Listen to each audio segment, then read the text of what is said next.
Good morning. ये एडिटोरिया का set 10 है। ये सेट 10 मैं करा चुका हूँ, लेकिन मैंने उसको टुकड़े में कराया था। तो बहुत लोग की ये डिमांड थी कि सर इसको जो है ना बहुत जल्दी और पूरे सेट 150 क्वेश्चंस को एक साथ ही करवाइए। तो चलिए मैं इस सेट को करा देता हूँ। महाबलीपुरम में रथ मंदिरों का निर्माण किस वंश के शासकों द्वारा कराया गया था? ये कराया गया था पल्लवों के द्वारा। मैं रुकूंगा नहीं ज़्यादा, सीधा देखते हैं ताकि रिवीजन में आपकी आसानी हो। कुषाण शासक कनिष्क बौद्ध धर्म की किस शाखा का अनुयायी था? ये महायान शाखा के अनुयायी थे। ऋग्वेद में आर्य शब्द का उल्लेख कितनी बार किया गया है? देखिए टोटल 34 बार किया गया है ऋग्वेद में आर्य का शब्द का उपयोग। 1833 के चार्टर एक्ट के बारे में निम्नलिखित में से कौन से कथन सत्य हैं, कौन से कथन असत्य हैं? देखिए असत्य को देखते हैं, पहले देखते हैं। चाय और चीन के साथ व्यापार पर कंपनी का एकाधिकार समाप्त हो गया। तो देखिए ये सही है, ठीक है ना, ये बात तो सही है। कंपनी का ऋण ब्रिटिश सरकार ने अपने ऊपर ले लिया। नहीं भाई, क्यों लेगी कंपनी का ऋण ब्रिटिश सरकार अपने ऊपर? ये तो संभव ही नहीं है।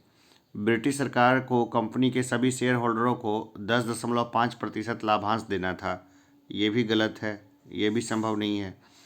कंपनी ने भारत में अगले 20 वर्षों में स्वतंत्रता देने की घोषणा की। भाई ऐसा क्यों करेगी कंपनी? तो ये बी सी डी असत्य है, ठीक है। इसका उत्तर जो है ना ई हो जाएगा। लखनऊ पैक्ट 1916 के संदर्भ में निम्न में से कौन सा कथन असत्य है? चेक कर लेते हैं। यह पहला अवसर था जब मुस्लिम लीग और कांग्रेस का अधिवेशन एक साथ हुआ। बिल्कुल ये सही है। इसमें कांग्रेस के नरमपंथी और गर्मपंथी दलों को सम्मिलन हुआ था। ये भी सही है। इसमें मुस्लिम लीग और कांग्रेस के बीच समझौता हुआ था। ये सही है। कांग्रेस के अधिवेशन की अध्यक्षता अंबिका चरण मजूमदार ने तथा मुस्लिम लीग के अधिवेशन की अध्यक्षता मोहम्मद अली जिन्ना ने की। ये भी सही है। तो ये इसके चारों सही हैं, ठीक है ना। तो इनमें से कोई नहीं इसका उत्तर हो जाएगा। नवीनतम खोजों के अनुसार सिंधु घाटी सभ्यता का सबसे बड़ा नगर है, सबसे बड़ा नगर हो गया है अब राखी गढ़ी। पुस्तक द स्पिरिट ऑफ इस्लाम के लेखक कौन है? तो ये हैं सैयद अमीर अली। गांधी जी ने व्यक्तिगत सत्याग्रह शुरू करने की घोषणा कब की? 11 अक्टूबर 1940 को की। ब्रिटिश हाउस ऑफ कॉमन्स का चुनाव लड़ने वाले प्रथम भारतीय कौन थे? ये थे व्योमेश चंद्र बनर्जी। जीते नहीं थे, ये हार गए थे। बाद में दादा भाई नौरोजी लड़े और जीते भी। त्रिपुरी संकट के बाद कांग्रेस का अध्यक्ष किसे चुना गया? राजेंद्र प्रसाद को चुना गया, डॉक्टर राजेंद्र प्रसाद। स्वतंत्रता आंदोलन में लीडर समाचार पत्र निम्नलिखित में से किसने शुरू किया था? ये किया था मदन मोहन मालवीय ने शुरू किया था। बंगाल में ब्लैक होल की घटना में कितने लोगों की मृत्यु हुई थी? वैसे देखा जाए तो ये प्रश्न ही गलत है, क्योंकि हॉलवेल ने सिर्फ इसके बारे में बताया कि 123 लोग मारे गए थे। तो हॉलवेल की बात को हम क्यों मानेंगे? हॉलवेल जो है उसकी बात मानना हमारे लिए ज़रूरी नहीं है। प्लासी का युद्ध कब और किसके बीच हुआ था? देखिए 23 जून 1757 को हुआ था। बंगाल के नवाब सिराजुद्दौला एवं ईस्ट इंडिया कंपनी के बीच में हुआ था। नगर और उनके संस्थापक के नाम के सही जोड़ों का मिलान कीजिए। तो देखिए मिलान करते हैं, ठीक है। तो देखिए मुंबई को बनाया था ओनाल्ड ऑक्सियर ने, ठीक है ना। मुंबई को जो है ओनाल्ड ऑक्सियर ने बनाया था, ये तो सही सुमेलित है। कलकत्ता को जो है कलकत्ता को बनाया जॉर्ज चार्नक ने, ये भी सही है। मद्रास चेन्नई को बनाया फ्रांसिस डे ने, तो ये भी सही, तीनों सही सुमेलित है। क्लाइव के बारे में निम्न में से कौन से कथन सत्य हैं? अब सत्य कथन को देखते हैं। बंगाल का पहला गवर्नर था, ठीक है। बंगाल में द्वैध शासन लागू किया, ठीक है। आत्महत्या करने वाला प्रथम गवर्नर, ये भी ठीक है। बक्सर युद्ध के बाद पुनः बंगाल का गवर्नर बना, ये भी सही है। स्वर्ग से उतरा सेनानायक बोलते थे रॉबर्ट क्लाइव को। भारत में पुलिस सेवा का जन्मदाता किसे माना जाता है? देखिए ये माना जाता है लॉर्ड कॉर्नवालिस को। भारत में प्रथम रेलवे लाइन की लंबाई कितनी थी? 43 किलोमीटर थी, 43 किलोमीटर। निम्न में कौन एक 1857 में ब्रिटिशों के खिलाफ बगावत में मुख्य रूप से उठ खड़ी हुई? देखिए, अवध रेजिमेंट को भंग कर दिया गया था, इसलिए वो सबसे पहले उठ खड़ी हुई। यंग इंडिया में वर्ष 1922 में ब्रिटिश सरकार के खिलाफ 4 उत्तेजक लेख लिखने एवं प्रकाशित करने के विरुद्ध किसे अभियुक्त बनाया गया? देखिए, इसमें क्या लिखे, इसमें तो यंग इंडिया में जो है ना, यंग इंडिया में वर्ष 1922 में ब्रिटिश सरकार के खिलाफ 4 उत्तेजनात्मक लेख लिखने एवं प्रकाशित करने के विरुद्ध महात्मा गांधी एवं शंकर लाल नायर, यंग इंडिया के प्रकाशक थे वो, दोनों को अभियुक्त बनाया गया था। इस केस में महात्मा गांधी को 6 वर्ष की सजा दी गई थी, इसलिए इसका उत्तर ई होगा। ये भी हैं और ये भी हैं, महात्मा गांधी, शंकर लाल नायर दोनों इसमें शामिल हो गए। महात्मा गांधी को टाइम मैगजीन ने पर्सन ऑफ द ईयर कब नामित किया था? ये नामित किया था 1930 में। जब महात्मा गांधी की हत्या हुई तब किसने कहा, कोई विश्वास नहीं करेगा कि ऐसे शरीर और आत्मा वाला कोई व्यक्ति कभी इस धरती पर चला था? तो ये कहा था अल्बर्ट आइंस्टीन ने। थोड़ा बहुत इसमें शब्दों का हेरफेर है। वापस वेदों की ओर लौटने का आह्वान किसने किया था?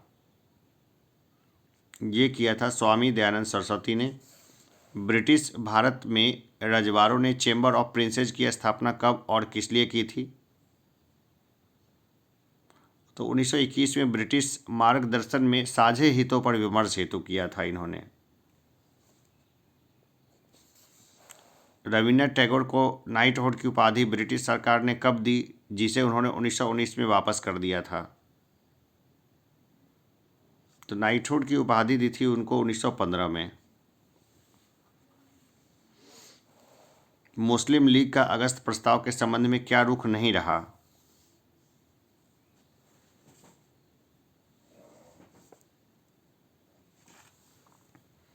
डोमिनियन स्टेट का दर्जा मांगा गया, नहीं ऐसा नहीं था, ठीक है ना, बाकी ये रुख नहीं रहा था।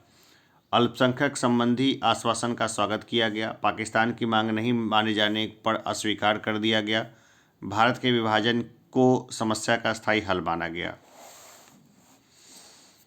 वर्ष 1928 में चंद्रशेखर आज़ाद के नेतृत्व में किस स्थान पर हिंदुस्तान रिपब्लिकन एसोसिएशन का नाम बदलकर हिंदुस्तान सोशलिस्ट रिपब्लिकन एसोसिएशन किया गया? देखिए, ये किया गया था दिल्ली के फिरोजशाह कोटला में। वर्ष 1887 के बाद लॉर्ड डफरी ने भारतीय राष्ट्रीय कांग्रेस को क्या कहकर संबोधित किया? राष्ट्रद्रोहियों की संख्या कहा था। निम्नलिखित में से किस आयोग समिति का संबंध ब्रिटिश भारत में अकाल से नहीं है? हॉलैंड समिति 1916, इसका संबंध अकाल से नहीं है। लोकमान्य बाल गंगाधर तिलक को निम्नलिखित में से किस वर्ष अभियोग चलाकर सजा दी गई? उनको सजा दी गई थी 1908 में।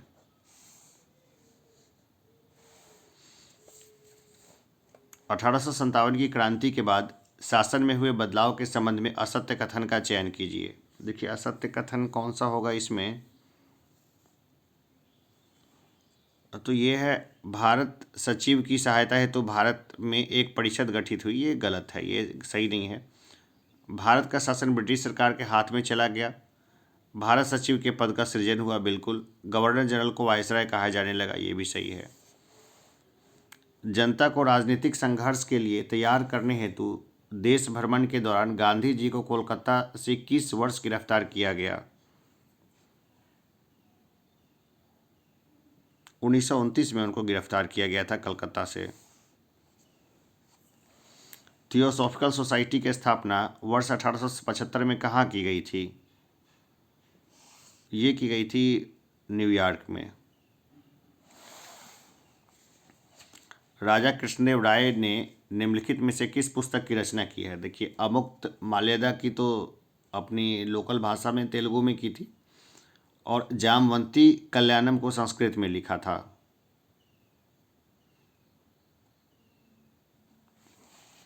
तुलु गमा युद्ध नीति का प्रयोग किस युद्ध में मुगलों ने किया था? ये किया था पानीपत के प्रथम युद्ध में।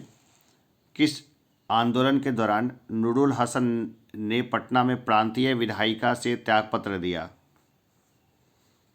खिलाफत आंदोलन के दौरान दिया था त्यागपत्र। कुमायूं हिमालय निम्न में से किन नदियों के बीच स्थित है? ये है सतलज और काली नदी के बीच में है कुमायूं हिमालय। भारत का ओसनिक नेशनल पार्क स्थित है? ये स्थित है कच्छ में। भारत सरकार द्वारा राष्ट्रीय हरित प्राधिकरण यानी एनजीटी की स्थापना कब की गई थी? 2010 में की गई थी ये। निम्न में से कौन सा रोपण फसल का उदाहरण नहीं है? देखिए केला, चाय, गन्ना, कॉफ़ी सभी रोपण फसल है, ठीक है ना, सभी को रोपा ही जाता है।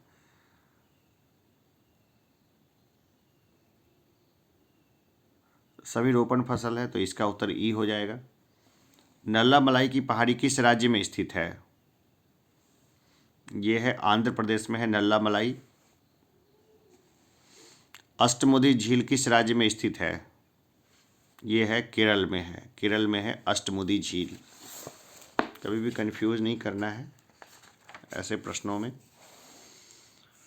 निम्नलिखित घास के मैदान को मानचित्र के अनुसार से उत्तर से दक्षिण क्रम में सजाएं।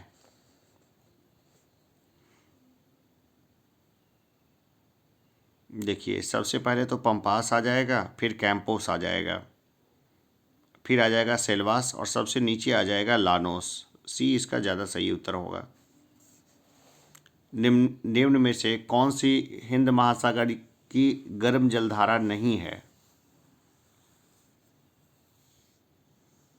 तो देखिए फ्लोरिडा अटलांटिक की गर्म धारा है, जबकि हम्बोल्ट है ना वो प्रशांत महासागर की ठंडी जलधारा है। तो ऐसा तो कुछ दिख नहीं रहा है, तो ई इसका उत्तर हम लोग हो जाएगा। ऑप्शन में से ही देखें हम लोग तो जो फ्लोरिडा है ना वो क्या है कि प्रशांत अटलांटिक की गर्म धारा है, और हम्बोल्ट है वो प्रशांत महासागर की ठंडी जलधारा है। तो हिंद महासागर की कोई गर्म जलधारा दिख नहीं रही, ई इसका उत्तर हो जाएगा। निम्न में से यूरेशिया में पाए जाने वाले शीतोष्ण घास के मैदान की पहचान कीजिए। तो यह है स्टेपीज। बिहार में न्यूनतम वन क्षेत्र वाला जिला है, ये है जहानाबाद। 2019-20 में चावल के उत्पादन करने वाले बिहार के शीर्ष 3 जिला अवरोही क्रम में हैं। तो देखिए ये जो है ना ये हैं पहले रोहतास, फिर औरंगाबाद, फिर कैमूर। भारत में कौन सा राज्य अधिकतम राज्य सीमाओं को स्पर्श करता है? देखिए ये है उत्तर प्रदेश। अधिकतम राज्य सीमाओं को उत्तर प्रदेश जो है वो स्पर्श करता है। कई बार मध्य प्रदेश को लोग समझ बैठते हैं, कई बार गलती से। दमन गंगा निम्नलिखित में से किस नदी का प्राचीन नाम है? ताप्ती नदी का नाम है दमन गंगा। गंगा और ब्रह्मपुत्र के संयुक्त प्रवाह को किस नाम से जाना जाता है? मेघना के नाम से जाना जाता है। कहाँ पे जाना जाता है ये चली जाती है फिर वहाँ उठ करके बांग्लादेश में। सरहुल किस जनजाति द्वारा मनाया जाने वाला पर्व है? सरहुल मनाते हैं मुंडा। मंगलम सिंचाई परियोजना किस राज्य की महत्वपूर्ण परियोजना है? यह है केरल की। भारत की एल्युमिनियम कंपनियों और उसकी अवस्थिति के को सुमिलित उत्तर की पहचान कीजिए। तो देखिए बाल्को है छत्तीसगढ़ में, ठीक है ना। बाल्को तो यहाँ पे गलत लिखा हुआ है, बाल्को है छत्तीसगढ़ में। छत्तीसगढ़ में कोरबा में स्थित है। हिंडाल्को है उत्तर प्रदेश के रेणुकूट में। इंडियन एल्युमिनियम कंपनी है उड़ीसा के हीराकुंड के नज़दीक में। और नालको है दक्षिण उड़ीसा के कोरापुट जिले में स्थित है। कुछ दिख नहीं रहा, ई इसका उत्तर हो जाएगा। निम्नलिखित महत्वपूर्ण पत्तन एवं उसे संबंधित देश का सही मिलान करें। तो चलिए मिलान करते हैं। तो काहिरा, काहिरा तो मिस्र का हो गया, एक हो जाएगा ना, तो इसी से सब हो जाएगा। तो यहाँ देखिए एक ही दिख रहा है ये। अब देख ले दूसरा, देख लेते दूसरा। Auckland, Auckland New Zealand. मुरमांस्क, मुरमांस्क हो गया रूस, और लिस्बन, लिस्बन हो गया पुर्तगाल। ठीक है। सवाना तुल्य जलवायु निम्नलिखित में से कहाँ पाई जाती है? देखिए, सवाना तुल्य जलवायु का जो विस्तार दोनों गोलार्धों में लगभग 5 डिग्री से 10 डिग्री अक्षांशों से लेकर 15 से 20 डिग्री अक्षांशों के बीच महाद्वीपों के मध्य भाग में पाया जाता है। तो इसे सूडान तुल्य जलवायु भी कहते हैं। इसका प्रमुख क्षेत्र जो होगा वो हो जाएगा अफ्रीका, विषुवत रेखा के उत्तर एवं दक्षिण में, दक्षिण मध्य ब्राज़ील, पराग्वे, वेनेजुएला, उत्तरी ऑस्ट्रेलिया एवं भारत में। तो इसका उत्तर ई ज़्यादा सटीक बैठेगा। बिहार में गंगा नदी में पश्चिम से पूर्व की ओर मिलने वाली नदियों का सही क्रम है? कर्मनाशा, घाघरा, सोन और गंडक ये है। भारत का उपराष्ट्रपति किस सदन का पदेन सभापति होता है?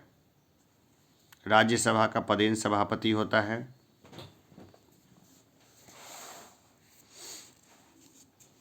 केंद्र सरकार के मंत्रियों का व्यक्तिगत उत्तरदायित्व निम्नलिखित में से किसके प्रति होता है? तो ये होता है राष्ट्रपति के प्रति और सामूहिक रूप से संसद के प्रति। महाधिवक्ता के पद का उल्लेख संविधान के कौन से अनुच्छेद में किया गया है? तो ये किया गया है अनुच्छेद 165 में किया गया है।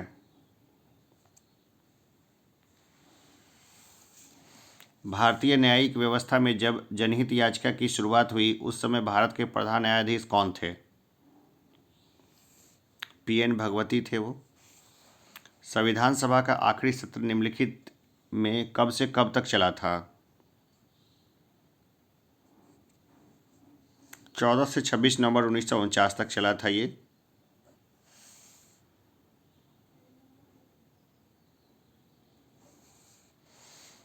न्यायिक पुनर्विलोकन का अर्थ यह है कि सर्वोच्च न्यायालय राज्य के किसी कानून को अवैध घोषित कर सकता है। निम्न में से किसके अनुमोदन से भारत सरकार द्वारा भारत की संचित निधि से कोई धन निकाला जाता है? तो देखिए, संविधान के अनुच्छेद 114 के अंतर्गत संसद से विनियोग विधेयक के पारित होने के बाद ही सरकारी संचित निधि से धन निकाल सकती है। तो इसका उत्तर जो है ये ई हो जाएगा। निम्नलिखित संसदीय समितियों में से सदस्यों की संख्या के आधार पर सबसे बड़ी संसदीय समिति कौन सी है? तो ये है विभागीय स्थायी समिति सबसे बड़ी है। भारतीय संविधान अधिक कठोर तथा अधिक लचीले के मध्य एक अच्छा संतुलन स्थापित करता है। भारतीय संविधान के विषय में उपरोक्त कथन निम्न में से किसका है? ये केसी वियर का है ये कथन। पंचायती राज व्यवस्था का मूल उद्देश्य क्या है? देखिए, विकास में जन भागीदारी होना चाहिए और लोकतांत्रिक विकेंद्रीकरण ये भी होना चाहिए। दोनों हो गया तो ई उत्तर हो जाएगा इसका। परमाणु बम का आविष्कार किसने किया था? जो परमाणु बम है इसका आविष्कार किसने किया था? तो ये आविष्कार किया था रॉबर्ट ओपेनहेमर ने। निम्नलिखित में से कौन सा रेडियोधर्मी तत्व नहीं है? कैडमियम नहीं है रेडियोधर्मी तत्व। उस यौगिक को चिन्हित कीजिए जिसमें आयनिक सह संयोज और उप सह संयोजी वाले आबंध हैं। तो अमोनियम क्लोराइड एवं अमोनियम ब्रोमाइड में वर्धित संयोजक, सह संयोजक एवं उप सह संयोजी आबंध होते हैं। तो इसका उत्तर हो जाएगा ई हो जाएगा ये। ठीक है ना, अमोनियम क्लोराइड और अमोनियम ब्रोमाइड दोनों में ही होता है ये सब चीज़। ठीक है ना, इसलिए इसका उत्तर ई हो जाएगा। रेडियो एक्टिव युक्त गैस कौन सी है? आरएन ये हो जाएगा, रेडियो एक्टिव आरएन। हाइड्रोजन के किस समस्थानिक में न्यूट्रॉन नहीं होते हैं? प्रोटियम में न्यूट्रॉन नहीं होता है देखा जाए तो। भूपर्पटी में सर्वाधिक पाया जाने वाला तत्व है? ऑक्सीजन सबसे ज़्यादा पाया जाता है भूपर्पटी पे। निम्नलिखित में से कौन सा पदार्थ सर्वाधिक मजबूत होता है? तो ग्राफीन जो है वो यहाँ पर सबसे मजबूत होगा। हाइड्रोजन को जलाने से क्या बनता है? एकदम शुद्ध फ्यूल है ये, सिर्फ पानी निकलेगा हाइड्रोजन को जलाने से। निम्नलिखित में से कौन सा विस्फोटक नहीं है? तो नाइट्रोक्लोरोफॉर्म विस्फोटक नहीं है, बाकी सब विस्फोटक है। टीएनटी, टीएनजी, टीएनपी सभी विस्फोटक है। ऑक्टेन संख्या किसकी गुणवत्ता का मापक है? पेट्रोल की गुणवत्ता का मापक है ऑक्टेन संख्या। निम्न में से कौन सी रासायनिक उर्वरक नहीं है? सोडियम सल्फेट नहीं है। जिस रूप में पौधे नाइट्रोजन प्राप्त करते हैं वह है, तो वह है नाइट्रेट। संवहन द्वारा ऊष्मा का स्थानांतरण हो सकता है, गैस एवं द्रव में हो सकता है। निम्नलिखित अवस्थाओं में से किसमें गीले कपड़े सबसे जल्दी सूख जाएंगे? देखिए, जहाँ पे आर्द्रता कम होगी ना और टेम्परेचर ज़्यादा होगा वहाँ जल्दी सूख जाएगा कपड़ा। 20% आर्द्रता और 60 डिग्री तापमान पर जल्दी सूखेगा। निम्न में कौन सी यांत्रिक तरंगे हैं? तो देखिए, ध्वनि तरंगे हैं ना, वो यांत्रिक तरंग है इसमें से। मनुष्य के आहार नाल में कौन सा प्रमुख भाग नहीं है? यकृत नहीं है प्रमुख भाग, बाकी तो आहार नाल का ही भाग है, मुख, गुहा, आमाशय, आंत सब। सेंधा नमक में कौन सा खनिज होता है? यह है सोडियम, सेंधा नमक में होता है। पसीना उस स्थिति में सबसे अधिक निकालता है जब ताप अधिक एवं हवा आर्द्र हो। गैल्वेनाइज्ड लोहे पर पतली परत चढ़ाई जाती है, जस्ते की परत चढ़ाई जाती है। सीएनजी जो ऑटोमोबाइल में प्रयुक्त होता है उसमें सबसे ज़्यादा मौजूद है, CH4 है सबसे ज़्यादा। तत्काल ऊर्जा प्राप्ति के लिए एक एथलीट को निम्नलिखित में से क्या लेना चाहिए? कार्बोहाइड्रेट लेना चाहिए उसको। सिल्क निम्नलिखित में से किससे निर्मित होते हैं? केराटिन से निर्मित होते हैं सिल्क। निम्नलिखित में से कौन सा एंजाइम लाइसोसोम में पाया जाता है? देखिए, लाइसोसोम की खोज डी डुवे ने की थी। लाइसोसोम अधिकतर जंतु कोशिकाओं में मुख्य रूप से एंजाइम अभिक्रियाओं करने वाली कोशिकाओं में पाई जाती है। लाइसोसोम में अनेक एंजाइम पाए जाते हैं, जैसे प्रोटीएज, फॉस्फेटेज, राइबोन्यूक्लिएज, डीऑक्सी राइबोन्यूक्लिएज आदि। तो लाइसोसोम का मुख्य कार्य कोशिका में विभिन्न पदार्थों का पाचन करना है। तो बहुत सारे हो गए ना इसमें, सारे लगभग ही, तो ई इसका सही उत्तर हो जाएगा। हरे पौधों में प्रकाश संश्लेषण की अप्रकाशित अभिक्रिया क्लोरोप्लास्ट में कहाँ संपन्न होती है? ये होती है केवल स्ट्रोमा में।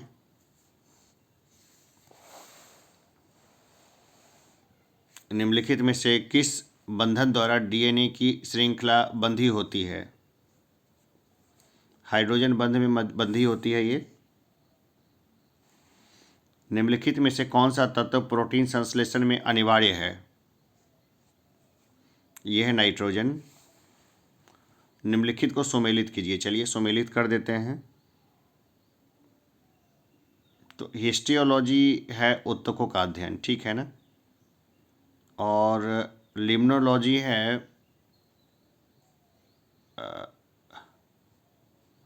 एक मिनट में इसको दोबारा एक बार चेकआउट करता हूँ इसका।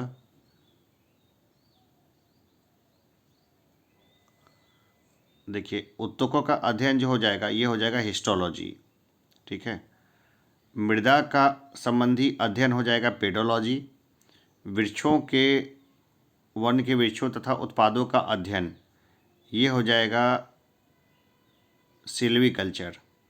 और झील तथा अलवणीय जलीय पादपों का अध्ययन ये किया जाता है लिम्नोलॉजी के अंदर में। ये इसका सही उत्तर यहाँ पे दिख रहा है। निम्न में से किस पादप एवं जंतु का संयोजक जीव कहा जाता है? तो यह युगलिना, जंतु और पादप दोनों का हो गया। शरीर में अम्लीयता तथा क्षारकता के बीच कौन सा तत्व संतुलन बनाए रखता है? तो ये है फास्फोरस, ये बनाए रखता है। जब ईस्ट द्वारा ग्लूकोज का किण्वन होता है तो अंतिम उत्पाद कौन सा बनता है? एथेनॉल तथा CO2 दोनों बनता है ये। वित्तीय वर्ष 2021-22 के बिहार बजट में की गई घोषणाओं में निम्नलिखित में से कौन सा कथन गलत है? तो देखिए 2035 तक 100% साक्षरता की प्राप्ति की जाएगी, ये गलत है। बाकी जो सब सही है उसको एक बार देख लीजिएगा। 3 नए विश्वविद्यालय बनाए जाएंगे, पहला इंजीनियरिंग, दूसरा मेडिकल और तीसरा खेल के लिए। 5 जिलों में फार्मेसी कॉलेज खोले जाएंगे, 10 नए मेडिकल कॉलेज खोले जाएंगे। 2019-20 में गेहूं के उत्पादन करने वाले बिहार के 3 शीर्ष जिले अवरोही क्रम यानी घटते क्रम में है, बताना है। यह है रोहतास, मुजफ्फरपुर और सीतामढ़ी। बिहार के कितने प्रतिशत आबादी कृषि एवं उसके सहवर्ती क्षेत्रों में संलग्न है? 74% लगभग, काफ़ी बड़ी आबादी है ये। निम्न में उत्पादन के क्रियाशील साधन कौन है? तो यह है श्रम। निम्नलिखित में कौन सा स्थिर लागत नहीं है? ब्याज स्थिर लागत नहीं है, देखा जाए तो इसमें से ब्याज हमेशा वैरी करता रहता है। भारत की अर्थव्यवस्था को निम्न में से किस रूप में परिभाषित किया जाता है? भाई ये तो एकदम हर जगह ये लिखा हुआ है, एक श्रम अधिक वाली अर्थव्यवस्था के रूप में। भारत में किस वर्ष से राष्ट्रीय आय की गणना GDP की जगह GVA में बाजार मूल्य पर की जा रही है? देखिए ये ट्रेंड जो शुरू हुआ था ना, ये शुरू हुआ था 2015 से, ठीक है ना। मोदी सरकार चुन के आई थी और जस्ट अगले ही साल उसने इस बारे में चर्चा शुरू कर दी थी। भारत में राष्ट्रीय आय की गणना में एक समस्या है भाई, सबसे बड़ी समस्या जो है ना, असंगठित क्षेत्र है। असंगठित क्षेत्र में जो है काफ़ी काम होता है, तो ये सबसे बड़ी समस्या है। वर्ष 2011 की जनगणना के अनुसार बिहार के सबसे अधिक जनसंख्या वाले 3 जिलों के समूह का चयन कीजिए। तो पटना, पूर्वी चंपारण और मुजफ्फरपुर। वर्ष 2011 की जनगणना के अनुसार बिहार में सबसे कम जनसंख्या शेखपुरा जिला का है। शेखपुरा की जनसंख्या कितनी है? अब बताइए, प्रश्न भी पूछा जा सकता है, ठीक है ना। 6.4 लाख आबादी है वहाँ की। आम बजट 2021-22 की कुल राशि है, अब लेटेस्ट वाला भी देख लीजिएगा, उस समय 34,00,000 इकाई, दहाई, सैकड़ा, हज़ार, 10,000, लाख, 10 लाख, 34,83,236 करोड़ था। अभी 40 लाख करोड़ के करीब करीब ये हुआ है। इंदिरा गांधी आवास योजना की शुरुआत किस पंचवर्षीय योजना में हुई? ये हुई थी 7वीं पंचवर्षीय योजना में। विदेशी मुद्रा प्रबंधन अधिनियम FEMA कब प्रभाव में आया? ये आया था जून 2000 में प्रभाव में आया। कृषि श्रमिकों व ग्रामीण श्रमिकों के लिए उपभोग मूल्य सूचकांक का आधार वर्ष क्या है? यह है 1986-87। समन्वित बाल विकास परियोजना के अंतर्गत निम्न में से कौन सम्मिलित नहीं है? तो देखिए, समन्वित बाल विकास परियोजना 1975 में शुरू की गई। यह योजना 6 सेवाओं का एक पैकेज है, जैसे पूरक पोषण, स्कूल पूर्व अनौपचारिक शिक्षा, पोषण व स्वास्थ्य शिक्षा, टीकाकरण, स्वास्थ्य चेकअप, रेफरल सेवाएं। तो ये सब देखिए इसमें सब लगभग शामिल हो रही है। तो ई जो है ना, ऐसे इसका उत्तर हो जाएगा, ये ज़्यादा सही है। भारत के वर्तमान महान्यायवादी को जून 2022 तक 1 वर्ष के लिए सेवा विस्तार दिया गया है। महान्यायवादी कौन है? देखिए जो महान्यायवादी है ना, वो हैं वेणुगोपाल जी हैं ये, ठीक है ना, के वेणुगोपाल। स्टीफन लोफवेन ने किस देश के प्रधानमंत्री के पद से इस्तीफा दे दिया है? विश्वास मत नहीं हासिल कर पाए, तो स्वीडन के प्रधानमंत्री थे ये, इन्होंने इस्तीफा दे दिया। कि सोशल मीडिया ने भारत के लिए नए शिकायत अधिकारी के रूप में जेरेमी केसल की नियुक्ति की घोषणा की है? तो ये घोषणा की है जेरेमी केसल ट्विटर से है, ट्विटर ने घोषणा की है। भारत में कोविड-19 के 100% टीकाकरण का लक्ष्य प्राप्त करने वाला पहला शहर कौन बना? ये बना है भुवनेश्वर, उड़ीसा की राजधानी। Fiercely female the Dutee Chand story नामक पुस्तक के लेखक कौन हैं? ये हैं संदीप मिश्रा। राही सरनोबत ने किस स्पर्धा में भारत के लिए स्वर्ण पदक प्राप्त किया? शूटिंग में प्राप्त किया उन्होंने। व्हाट्सएप पेमेंट इंडिया बिजनेस के प्रमुख के रूप में किसे नियुक्त किया गया है? मनीष महात्मे को नियुक्त किया गया है। भारतीय थल सेना के मित्र शक्ति सैन्य अभ्यास का 8वां संस्करण कहाँ आयोजित किया गया? ये अम्पारा श्रीलंका में ये आयोजित हुआ।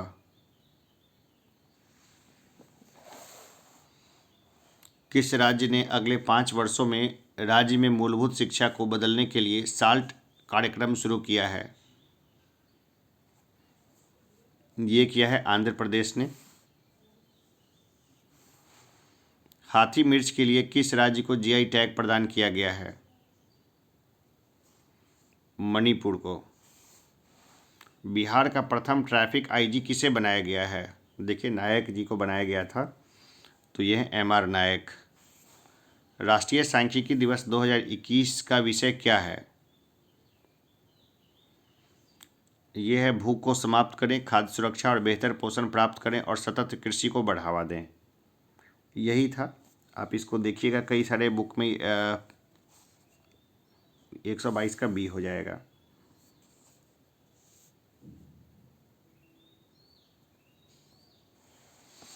निम्नलिखित में से किसे केंद्रीय जांच ब्यूरो का विशेष निदेशक नियुक्त किया गया है?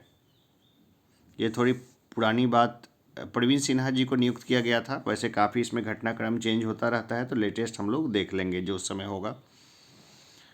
अंतर्राष्ट्रीय क्षुद्रग्रह दिवस किस दिन मनाया जाता है? 30 जून को। भारत के प्रथम पक्षी महोत्सव का टैगलाइन क्या है? पक्षी यदि संग है तो जीवन में रंग है। कोरोना काल में चुनाव के लिए किस राज्य को चुनाव आयोग ने बेस्ट स्टेट कैटेगरी से में पुरस्कृत किया? बिहार को किया था। दुनिया के दूसरे सबसे बड़े जल विद्युत बांध की पहली 2 इकाइयां बैतेहन बांध का संचालन शुरू हो गया है। बांध का निर्माण किस देश में किया गया है? चीन में किया गया है। ये 2021 के फुकुओका ग्रैंड पुरस्कार से किसे सम्मानित किया गया है?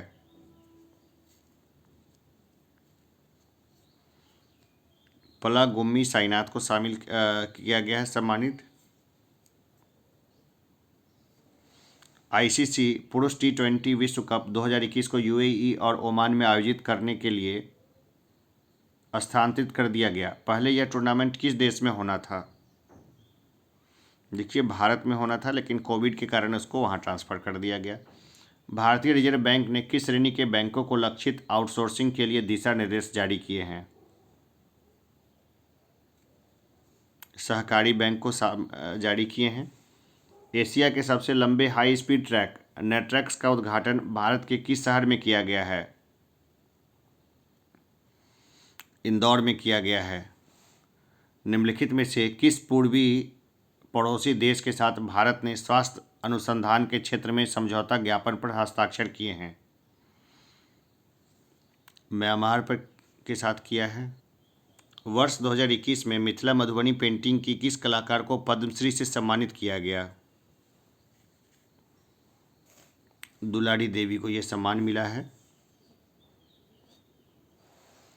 आर्थिक सर्वेक्षण 2020-21 के अनुसार भारत सरकार ने वर्ष 2019-20 में स्वास्थ्य और शिक्षा पर कितना खर्च किया है? लेटेस्ट भी देखेंगे हम लोग एकदम बजट को, तो उस समय 1.5% और 3.5% खर्च किया था सरकार ने। ये काफ़ी कम इसको समझा जाएगा। भारत के राष्ट्रपति ने किस राज्य में अंबेडकर स्मारक की आधारशिला रखी? उत्तर प्रदेश में रखी है। भारत की पहली महिला क्रिकेटर कौन है जिन पर राष्ट्रीय डोपिंग रोधी एजेंसी ने 4 साल का डोपिंग प्रतिबंध लगाया है? ये है अंशुला राव।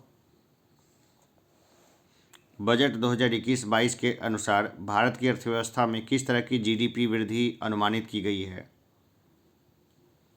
भी आकार की। ITU global cyber security index 2020 में किस देश ने शीर्ष स्थान हासिल किया है? संयुक्त राज्य अमेरिका ने हासिल किया है। राष्ट्रीय महिला आयोग की अध्यक्ष निम्नलिखित में से कौन है? रेखा शर्मा है ये। इसरो द्वारा चंद्रयान-3 का प्रक्षेपण कब करने की योजना बनाई गई है? ये 2022 में जो है इसको भेजे जाने की योजना है। चलिए अब मैथमेटिक्स के प्रश्नों पर आते हैं हम लोग और मैथमेटिक्स के प्रश्नों को सॉल्व करते हैं। पहला प्रश्न देखते हैं, यदि ब्याज की गणना अर्धवार्षिक की जाए तो 16,000 पर 5% की दर से 1.5 वर्षों के अंत में चक्रवृद्धि ब्याज होगा। चलिए अब इसको थोड़ा छोटा कर लेते हैं ताकि आपको सही से मैं यहाँ पे लिख के बता सकूँ। तो सीधा सा है, चक्रवृद्धि मिश्र धन का क्या हो जाएगा, एक फॉर्मूला पर इसको बैठाएं चक्रवृद्धि मिश्र धन का। ठीक है, तो ये इसको क्या लिख सकते हैं, 16,000 है और क्या होता है दर में भाग और समय में गुना होता है। ठीक है ना, तो हम लोग देखें तो समय 3 साल हो जाएगा और दर कितना हो जाएगा, तो 2.5% हो जाएगा, 5% है तो 16,000 गुने 102.5 बट्टे 1,000 3। इसी को सॉल्व कर लेना है। इसी को सॉल्व कर लेंगे तो हमारा जो है पर्पस सॉल्व हो जाएगा। माइनस भी करेंगे, -16,000 करेंगे। ठीक है, लेकिन बार बार इसको लिखना ना पड़े इसलिए इसको हम लोग अलग हटा के फ़िलहाल रखते हैं और इसको सॉल्व करते हैं। तो देखिए ये हो जाएगा 16,000 गुने 1025 बट्टे 1,000 पावर 3। अब इसको काटते हैं, 5 दूनी 10, 25 25, जीरो यहाँ पे एक आ जाएगा, 5 दूनी 10 और 5 दूनी 10, 200। ठीक है, 5 चौक 20 और 5 का 20, 5 5 चौक 20, 41 बटे 40 आ गया। ठीक है ना, 16,000 गुने 41 गुने 41 गुने 41 बटे 40 गुने 40 गुने 40। ठीक है, अब इसी को सॉल्व करना है। ठीक है, इसको सॉल्व करेंगे तो क्या, एक बार मैं कैलकुलेटर थोड़ा सा इस्तेमाल कर लेता हूँ क्योंकि थोड़ा जल्दी करना है, आपको करने की ज़रूरत नहीं है कैलकुलेटर। देखिए ये हो जाएगा 17,230.25। अब माइनस इससे घटा लीजिए 16,000, ये हो जाएगा 1,230.25, ये करीब आ जाएगा ये। अब यहाँ पे देखते हैं कि 1,225.25 कहीं पे है, कहीं पे दिख रहा है 1,225.25। अच्छा, यहाँ पर है ना ये बी उत्तर, ये 1,225 1/4 है तो 0.25 इसको मानेंगे, ये रहा उत्तर हमारा। अब देखिए 142 नंबर क्वेश्चन है, ए बी और सी एक काम को क्रमशः 20 30 और 60 दिन में कर सकते हैं। ए उस काम को कितने दिनों में पूरा कर सकता है यदि बी और सी हर तीसरे दिन उसकी मदद की जाए? बी और सी द्वारा हर तीसरे दिन उसकी मदद की जाए। ठीक है ना, कितना कॉम्प्लेक्स कर दिया ना, लेकिन देखिए कितना आसानी से हो जाएगा। ए बी और सी एक काम को क्रमशः 20 30 और 60 दिन में कर सकते हैं। ठीक है ना, 20 30 और 60 दिन, ए बी और सी। ठीक है ना, ए उस काम को 20 दिन में कर सकता है, बी उसको 30 दिन में और सी उसको 60 दिन में। ठीक है, यही है ना। तो चलिए इसको थोड़ा सा ढर्रे पे ले आने की कोशिश करते हैं। याद हो गया क्वेश्चन? देखिए 60 में 3 दिन काम किया, ए 20 दिन में ख़त्म करता है, 60 दिन टोटल मानते हैं 2, और बी कितना 30 दिन में ख़त्म किया और सी कितना 20 30 और ये 60, ठीक है। अब ये 3 दिन में कुल काम कितना हो जाएगा, तो 3 गुने 3 प्लस 2 प्लस 1 ये काम हो जाएगा।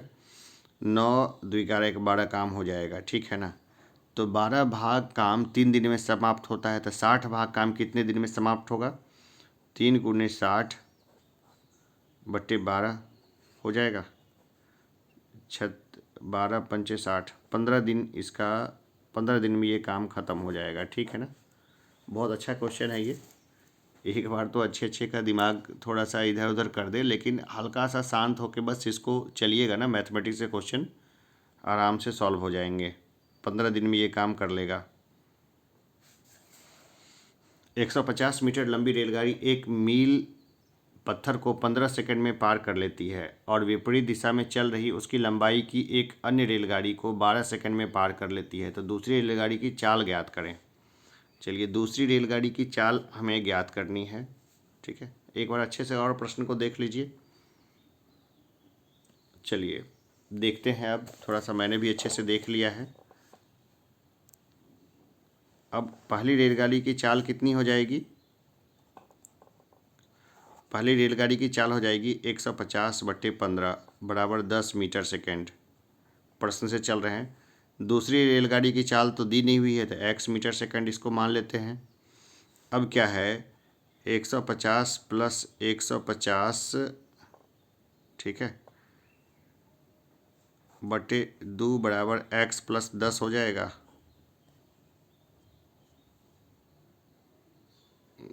150 प्लस 150 बट्टे 12 बराबर x प्लस 10 हो जाएगा। ये 12 होगा नीचे में, आप प्रश्न से देखिएगा तो ये इसको कैलकुलेट करते हैं तो ये कितना सीधा 25 बार में कट जाएगा। 325 12 गुने 25 बराबर 300 हो जाएगा। 300 बट्टे 12 बराबर x प्लस 10 होगा। 12 दूनी 24 34 12 पंचे 60, तो 25 बराबर x प्लस 10 हो जाएगा। 25 बराबर x प्लस 10। अब x बराबर कितना हो जाएगा, x बराबर 15 मीटर सेकेंड हो गया, बराबर 15 गुने 18 बट्टे 5 किलोमीटर आवर, क्योंकि ऑप्शन में सारे इसी में दिए हुए हैं। तो अब इसको हल कर लेंगे, 5 दिया 15, तो बराबर कितना हो जाएगा, 18 दूनी 36 54 किलोमीटर पर आवर का जो है ये निकल जाएगा। 54 किलोमीटर पर आवर जो है ये इसका उत्तर हो जाएगा 143 का। 54 किलोमीटर पर आवर ये निकल गया। अब ये देखते हैं, 1 plus 1/x 1 plus 1/x plus 1 1 plus 1/x plus 2 1 plus 1/x plus 3 का मान ज्ञात करें। 144 नंबर क्वेश्चन पे हैं। देखिए, ये सीधा बताऊँ मैं, 1 प्लस 4/x हो जाएगा, अपना कैलकुलेट कर लेना। ये एकदम सिंपल सा क्वेश्चन है, इसमें फंसते नहीं हैं कभी भी, है ना। मतलब इस तरह के क्वेश्चंस जो है ना, 2-4 क्वेश्चन को ऐसे ही चूँकि बहुत बार बनाया है तो ये घोटा हुआ है।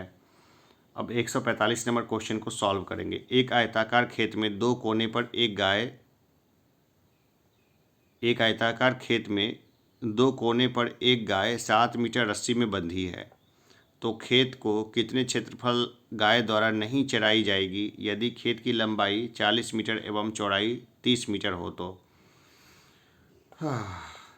चलिए पहले तो देखते हैं, आयत का क्षेत्रफल क्या होता है, लंबाई गुने चौड़ाई।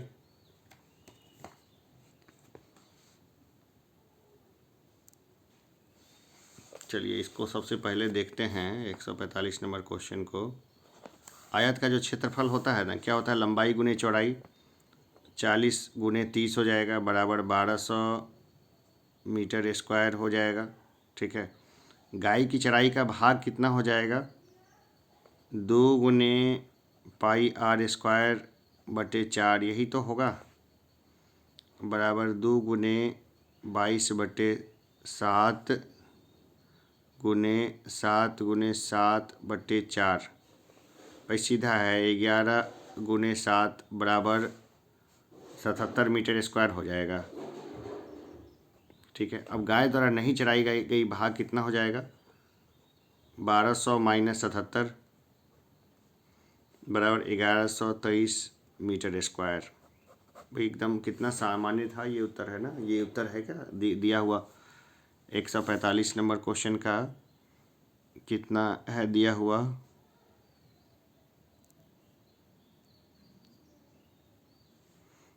हम लोग 145 नंबर क्वेश्चन में हैं, तो ये उत्तर 1123 मीटर स्क्वायर दिया हुआ है। देखिए यहाँ पे 77 मीटर स्क्वायर भी दिया हुआ है, तो कंफ्यूज नहीं होना है, जानबूझ के ये दिया गया है ताकि कंफ्यूज कर दे। अब देखिए 5 लड़के और 4 लड़कियां एक ही पंक्ति में बैठे, इसकी कितनी संभावना है कि सभी 4 लड़कियां साथ साथ बैठी हैं। देख लेते हैं क्या संभावना है। देखिए क्या हो जाएगा, ये इसकी संभावना क्या हो जाएगी। 146 है, तो इसकी संभावना क्या हो जाएगी 6p6 गुने 6 गुने 4p4 और दोनों को मिला के कितना बटे 9p4, यही तो होगी ना एक कम संभावना। अब बस इसको सॉल्व कर लेंगे, ये हमारा जो है उत्तर हो जाएगा। क्या हो जाएगा 6 गुने 5 गुने 4 गुने 3 गुने 2 गुने 4 गुने 3 गुने 2 बटे, और बट्टे में क्या हो जाएगा इसमें 9 गुने 8 गुने 7 गुने 6 गुने 5 गुने 4 गुने 3 गुने 2। अब बस इसको कट लीजिए, कट वट कर लीजिएगा तो क्या बच जाएगा 7 गुने 3, यही मतलब 7 और 3 ही बच जाएगा, है ना। सब लगभग कट ही जाएगा। 1/21 इसकी प्रायिकता होगी, 1/21 बहुत कम।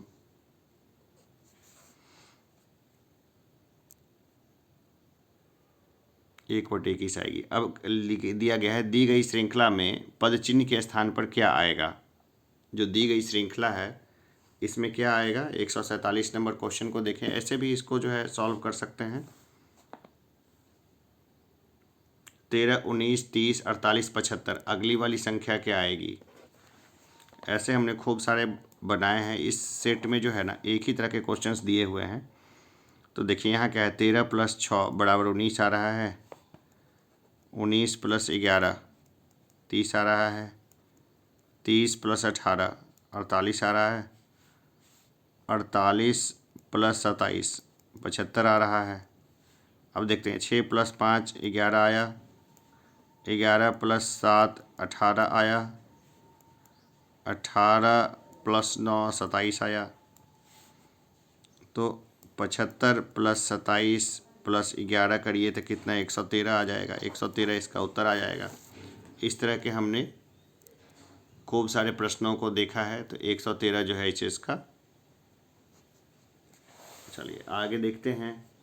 यदि ए का वेतन बी के वेतन से 40% कम हो तो बी का वेतन ए के वेतन से कितना प्रतिशत अधिक है। ठीक है, 148 नंबर क्वेश्चन भाई सीधा सा है। ए का वेतन और बी का वेतन 40/100 माइनस 40 गुने 100, यही हमारा उत्तर हो जाएगा। तो क्या होगा ये, इसको सॉल्व करें तो 66.2/3% यहाँ पर ये इसका उत्तर हो जाएगा सीधा ही। यहीं पे निकल गई है हमारा। किसी धनात्मक संख्या और उसके व्युत्क्रम का योग उस संख्या और व्युत्क्रम के अंतर का 3 गुना है, वह संख्या बताइए। अब बताइए संख्या कैसे होगा। प्रश्न क्या है, x + 1/x = x - 1/x। 3 गुना है तो 3 लगा देंगे, मतलब इसको ऐसे बना देंगे x + 1/x, ठीक है, बराबर 3x - 1/x। ठीक है, 3 गुना है ना इससे, ये प्रश्न से जो पूछा गया है। अब देखिए x² +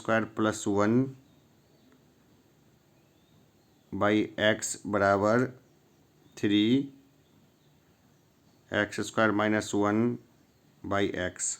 ठीक है, तो क्या हो जाएगा x² + 1 बराबर 3x² - 3, तो 2x² बराबर 4।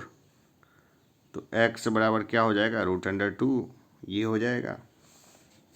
इतना आसान प्रश्न है, अब एक ही प्रश्न हमारा बचता है, 150वां प्रश्न है, इसको हम लोग बस हल कर लेंगे तो हमारा ये सेट जो है वो कंप्लीट हो जाएगा। तो इसका उत्तर क्या हो जाएगा, 3x², इसको हमने कैलकुलेट किया था, √2 आया ना, √2 इसका उत्तर हो जाएगा। यहाँ √2 दिया हुआ है। a² - a+1 a² + a+1 = 2/3, तो a+1/a क्या होगा। देखिए इसको सीधा यहीं से तोड़ देते हैं, ये है ना, इसको यहाँ गुना, इसको यहाँ गुना कर देते हैं, यहीं पे शुरू कर देते हैं काम। 3a² - 3a + 3 = 2a² + 2a + 2। प्रश्न में भी इच्छा होगा तो कर दीजिएगा, कोई दिक्कत नहीं है। वैसे कई बार टीचर्स मना करते हैं कि प्रश्न पत्र पे कुछ ना लिखें, लेकिन यहाँ पे ज़्यादा दिक्कत नहीं है। अब इसको देखिए क्या हो जाएगा, a² - 5a + 1 = 0 हो गया, सॉल्व किए तो a²। अब हमको इस a+1/a फॉर्मेट में लाना है, तो कोशिश करते हैं इसको इसी फॉर्मेट में लाने की। a² + 1 = 5a हो गया। अब इसको a² + 1 = 5a हो गया। अब इस a को क्या करें, इधर नीचे ले आते हैं। a² + 1/a बराबर, चलिए 5a/a लिख देते हैं, क्या दिक्कत है इसको, है ना। अब इसको थोड़ा सा सॉल्व कर लेते हैं। a + 1/a बराबर 5 आ गया ना यहाँ पर। अरे यही तो खोज रहा था ना, ये देखिए 5 इसका उत्तर हो गया। एक बार खुद करके देखिएगा, ठीक है। ज़्यादा समस्या नहीं आनी चाहिए, ज़्यादा कोई समस्या आएगी नहीं। चलिए फिर मिलेंगे हम लोग ब्रेक के बाद। अभी के लिए धन्यवाद।